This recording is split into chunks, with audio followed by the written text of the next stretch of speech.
On tonight's defeat here at Carrick? Just a really disappointing night at the office. Got off to a really bad start and didn't recover, to be honest, and really struggled to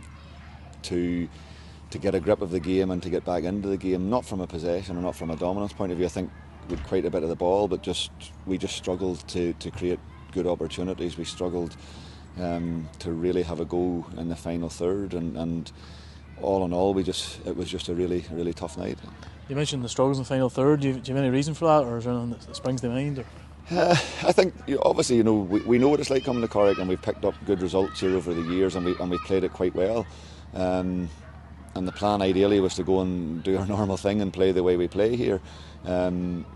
Obviously missing Matthew as a focal point, hurts from that point of view. But we felt with the army on the pitch where we could really go and hurt them.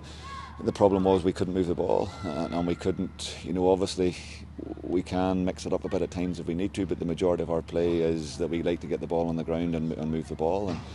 And we found it tough tonight. There's no other way to describe it, but more disappointing, and I've said it to the guys in there and I haven't missed them, where we still had 70 minutes to go and get something out of the game, and I'm more disappointed in the lack of response, where you could say it looked at times as if people felt sorry for themselves. It looked at times as if we lost that wee bit of spark, and I said it in there so I can share it here, that whether we're winning 3-0 or losing 3-0, a Coleraine team should always look the same. There should be that energy, that life, that spark, and that real intensity and that want to go to the 90th, 99th minute or whatever it may be. But tonight I just felt at times across the board, a lot of players felt as if it just looked as if we'd not necessarily ran out of ideas, but we just looked internally really frustrated and really in a bad place, where players didn't seem as if they were going to find any answers. And you mentioned Matthew there. Would you expect to have him back any time soon? It's hard to know. We'll get him in on Thursday night and see. It was actually, I think it was 46 or 47 minutes into the Ballymena game. There was a cross, went over the far back post a wee bit too heavy, and he stretched to try and keep it in play.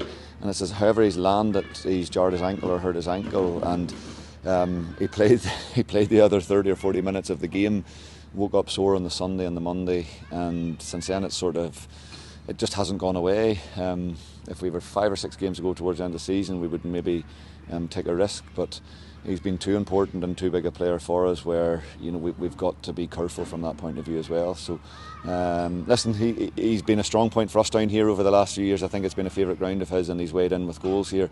It wasn't helpful, but one swallow doesn't make a summer. We'd plenty of other firepower out there. Just disappointing that we didn't work it out tonight. And finally, Oran, back to the showgrounds now on Saturday as we welcome Lauren to the showgrounds. Yeah, we moved from this, to another big game, and people talk about responses and everything else, and I don't want a response. There's an expectation that when you play for Coleraine, there's a level of work rate, of quality, of everything that goes into every performance, and my demand on Saturday will be that we get back to that level, because it's the level we're normally at. It's very rare, to be honest, and I can give the lads credit for that I have to stand out here and not necessarily question that, but say that it wasn't there. I think it shows only one thing, that they're human, but I'll expect all those humans to be right back at it on Saturday again. Cheers, Oran. Thank you. Cheers.